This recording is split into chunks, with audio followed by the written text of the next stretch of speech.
नमस्ते विद्यार्थियों, मैं योगेश प्रजापत आप सभी का हमारे YouTube चैनल में स्वागत करता हूं। विद्यार्थियों, आज का हमारा वीडियो कक्षा 10 के लिए है। कक्षा 10 में विद्यार्थियों हमारी प्रश्नावली चल रही है समांतर श्रेणी, जिसमें प्रश्नावली नंबर 5.2 के 6 तक के सवाल हमने पीछे के वीडियो तक हल कर लिए हैं। आज हम आगे के सवाल हल करने जा रहे हैं, जिसको ध्यान से आपको देखना है। विद्यार्थियों, आपको 7वां सवाल नजर आ रहा है, जिसमें आपको समांतर श्रेणी 10, 7, 4 और अंतिम पद माइनस के 62 का अंतिम पद से 11वां पद ज्ञात करना है। विद्यार्थियों ध्यान से देखिए, अभी हम सवाल को हल करते हैं। सबसे पहले हम एपी लिख देते हैं। विद्यार्थियों, एपी आपको नजर आ रही है इसमें 10, 7, 4 और यह आपको माइनस का 62 यानी अंतिम पद दिया है विद्यार्थियों। और हमें इसमें अंतिम से एनवां पद ज्ञात करना है, यानी 11वां पद ज्ञात करना है विद्यार्थियों। तो अंतिम से एनवां पद ज्ञात करने का सूत्र क्या होता है, ध्यान से देखिए। हम लिख देते हैं अंतिम से एनवां पद, अंतिम से एनवें पद का सूत्र होता है विद्यार्थियों an माइनस n माइनस 1 और गुणा में d। यानी विद्यार्थियों यहां हम अंतिम पद रखते हैं, तो ध्यान से देखिए, सभी वैल्यू हम ज्ञात कर लेते हैं। आपको नजर आ रहा है an का मान है माइनस के 62। फिर आप देखोगे कि इसमें n, तो आपको इसमें पूछा गया है 11वां पद, तो n का मान हो गया 11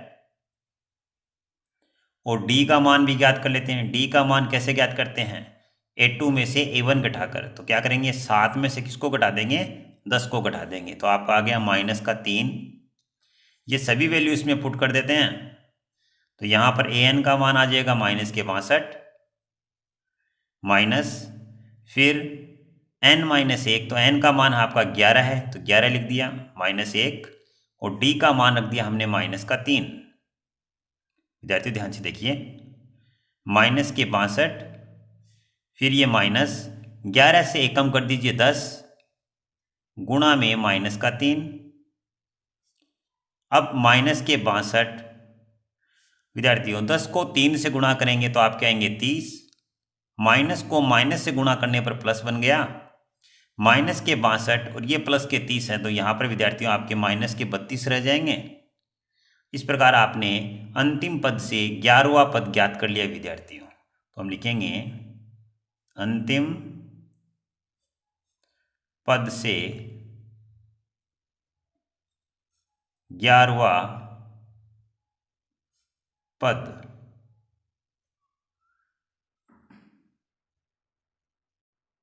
विद्यार्थियों सवाल नंबर 8 आपको नजर आ रहा है, जिसमें सवाल है समांतर श्रेणी 1, 4, 7, 10, 88 में अंत से 12वां पद ज्ञात कीजिए। विद्यार्थियों ध्यान से देखिए, सवाल को हम हल करते हैं। इसमें आपको एपी दिखाई दे रही है 1, 4, 7, 10 और फिर आपको अंतिम पद दिखाई दे रहा है 88। इसमें भी विद्यार्थियों आपको अंत से 12वां पद ज्ञात करना है, तो हम लिखेंगे इसमें an, यानी अंतिम पद आपका है 88।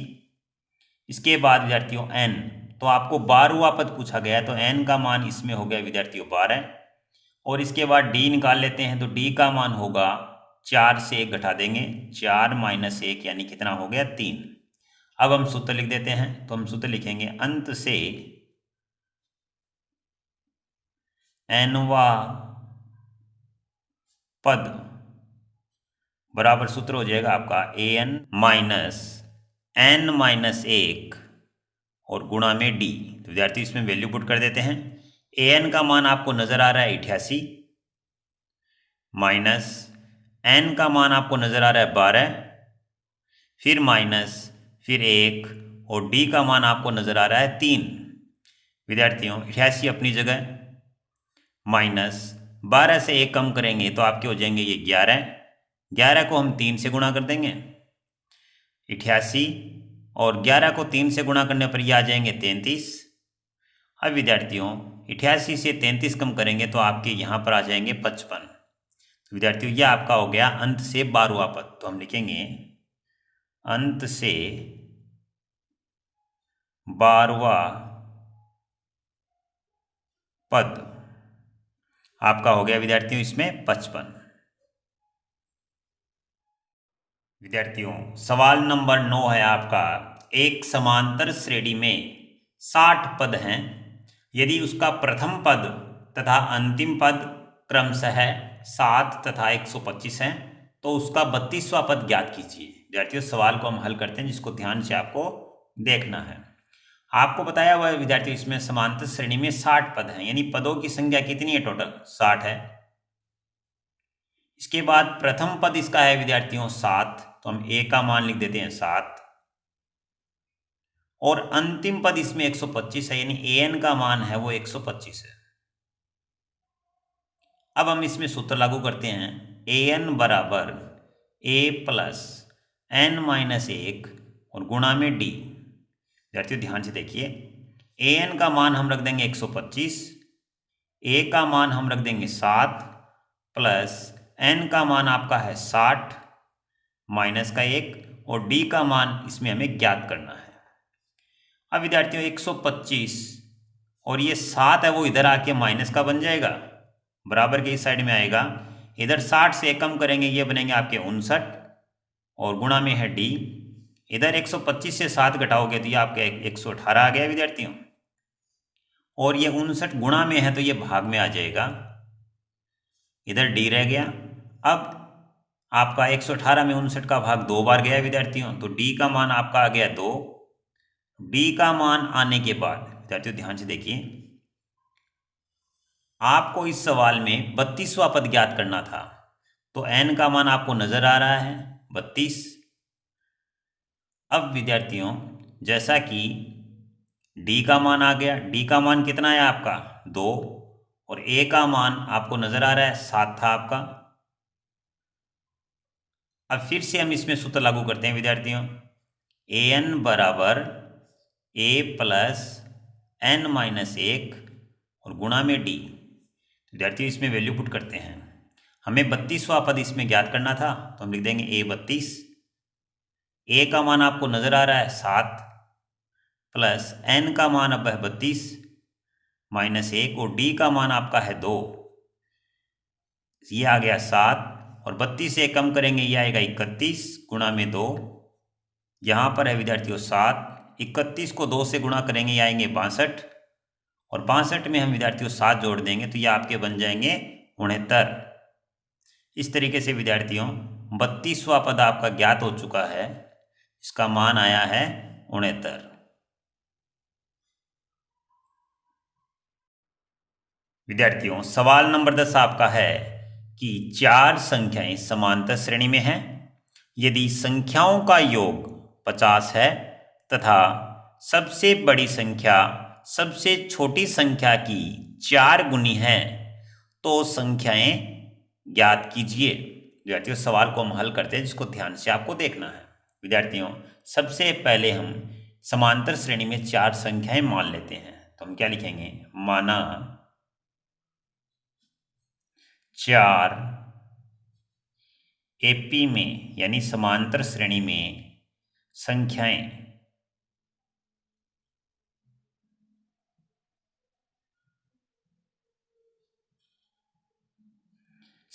मान लेते हैं विद्यार्थियों, a-3d coma a-d coma a+d फिर कोमा a+3d। इस तरीके से a-3d coma a-d coma a+d और कोमा a+3d ये मान लिया हमने। अब इसमें हम सवाल की शर्त लागू कर देते हैं। सवाल कहता है कि संख्याओं का योग 50 है, तो हम इनका योग बराबर में 50 रख देंगे, तो हम लिखेंगे प्रश्न से जोड़ेंगे इनको a-3d plus a-d plus a+d plus a+3d बराबर में हमने लिख दिया 50। माइनस के 3d से प्लस के 3d कट गए, माइनस के d से प्लस का d कट गया। 1 2 3 4 4 बार a है आपका, तो 4a बराबर आ गया विद्यार्थियों 50। अब 4 गुणा में है तो वो 50 के भाग में जाएगा। विद्यार्थियों 4 का भाग 50 में जाएगा 12.5 बार। इस तरीके से ए का मान आपके पास आ गया। अब विद्यार्थियों हम डी का मान ज्ञात करेंगे। इसके लिए हम चलते हैं सवाल में। सवाल में एक शर्त और दी गई है, सबसे बड़ी संख्या सबसे छोटी संख्या की 4 गुनी है। तो सबसे बड़ी संख्या आपको नजर आ रही है और सबसे छोटी संख्या आपको नजर आ रही है। सबसे बड़ी संख्या हम लिख देते हैं a + 3d और सबसे छोटी संख्या भी लिख देते हैं a - 3d। सवाल पढ़िए विद्यार्थियों, सबसे बड़ी संख्या सबसे छोटी संख्या की 4 गुनी है, यानी ये ऑलरेडी 4 गुनी है और इसे हमें 4 से गुणा करना पड़ेगा और हम बराबर लगा देंगे। तो हम ये क्यों कर रहे हैं? क्योंकि प्रश्न में ऐसा दिया हुआ है प्रश्न से। अब विद्यार्थियों ध्यान से देखिए, a + ये 3d और 4 से अंदर गुणा कर देंगे तो ये 4a हो गया और 4 को 3 से गुणा करेंगे -12d। विद्यार्थियों ध्यान से देखिए, अब यहाँ पर ये 3d इधर आ जाएगा तो हम क्या लिखेंगे इसमें? ये हो जाएंगे -12d और 3 इधर आके ये भी 3 भी माइनस के हो गए और ये a है वो इधर ले आएंगे तो हम लिखेंगे a ये आपका पहले से है और ये 4a इधर आ जाएगा -4a हो जाएंगे। आप देख रहे हो ये एक ही है विद्यार्थियों प्लस का और 4 है माइनस के, तो यहाँ पर -3a रह गए। ठीक है, और इधर आप देखिए -12d और -3d मिलकर हो गए -15d। विद्यार्थियों माइनस से माइनस को हम कट कर देते हैं। आगे ध्यान से देखिए विद्यार्थियों 3 इधर आपको नजर आ रहा है गुणा में है तो इधर जाएगा आपका भाग में, तो हम लिख देंगे इसको a = 15d बटा में 3 और यहाँ से 3 का भाग 15 में गया विद्यार्थियों 5 बार, ये हो गया 5d। अब आपका a का मान आया हुआ था विद्यार्थियों 12.5, यहाँ रख देते हैं। हम लिखेंगे 12.5 और ये 5 गुणा में है, ये आ जाएगा भाग में। तो इस तरीके से d का मान आपका आ जाएगा। अगर 5 का भाग इसमें आप देते हो तो आपका भाग जाएगा, इसमें d का मान आ जाएगा 2.5, यानी 12.5 में 5 का भाग है वो कितनी बार गया? 2.5 बार गया। तो ये d की वैल्यू आ गई विद्यार्थियों, d की वैल्यू आ गई। a की वैल्यू आपकी पहले आ गई थी। अब ये a और d के मान हैं, हम जो हमने AP के 4 संख्याएं मानी थी उसमें हम रख देते हैं। तो हम लिखेंगे इसमें, अब तो इसमें हम लिखेंगे a - 3d a - d a + d और a + 3d। अब इसमें वैल्यू पुट कर देते हैं विद्यार्थियों। सबसे पहले a का मान है 12.5, फिर माइनस, फिर 3 और गुणा में d का मान आपको नजर आ रहा है 2.5, फिर कोमा लगा दी, फिर a का मान विद्यार्थियों 12.5, फिर माइनस और फिर d का मान आपको नजर आ रहा है 2.5, फिर कोमा लगा देते हैं, फिर a का मान 12.5, फिर प्लस है आपका, फिर d का मान 2.5, फिर कोमा, फिर a का मान विद्यार्थियों चौथी संख्या ज्ञात कर रहे हैं, a का मान 12.5 प्लस, फिर आपका है विद्यार्थियों यहाँ 3 और 3 के गुणा में d है, d का मान आपका है 2.5। विद्यार्थियों ध्यान से देखिए 12.5 और 2.5 को 3 से गुणा करेंगे तो ये बन जाएंगे आपके 7.5, तो हम लिखेंगे -7.5। इधर विद्यार्थियों 12.5 से 2.5 घटा देंगे तो ये आ जाएंगे आपके 10.0 हो जाएंगे। घटाते वक्त ध्यान रखना विद्यार्थियों पॉइंट के सामने पॉइंट रहना चाहिए। आगे यहाँ पर फिर कोमा लगा देते हैं, 12.5 में 2.5 यहाँ जोड़ेंगे विद्यार्थियों तो ये आपके बन जाएंगे 15.0 और फिर कोमा लगा देते हैं और इसमें आपका है 12.5 और ये 2.5 पहले 3 से गुणा होगा विद्यार्थियों तो ये बन जाएंगे 7.5, तो हम लिखेंगे +7.5। विद्यार्थियों ध्यान से देखिए 12.5 में से 7.5 घटाएंगे तो यहाँ पर आपका आ जाएगा घटाने पर 5.0, कोमा इसके बाद आपका ये है 10, फिर कोमा ये आपका है विद्यार्थियों 15, और फिर यहाँ पर विद्यार्थियों 12.5 में आपको 7.5 जोड़ना है। जोड़ेंगे तो ये बन जाएगा आपका 20.0। इस प्रकार विद्यार्थियों आपके 4 पद आ गए। ये आपका है 5, पॉइंट के बाद 0 आता है तो पॉइंट और 0 का कोई महत्व नहीं, आप हटा सकते हो इसको। तो ये आपका लिख दिया हमने 5, फिर आपकी संख्या आ गई 10, फिर आपकी संख्या आ गई 15, और फिर आपकी संख्या आ गई विद्यार्थियों 20। इस तरीके से हमने एपी की 4 संख्याएं ज्ञात कर ली हैं। विद्यार्थियों यह सवाल आप एपी की 4 संख्याएं ए प्लस डी, ए प्लस 2d और a प्लस 3d संख्या मानकर भी कर सकते हैं।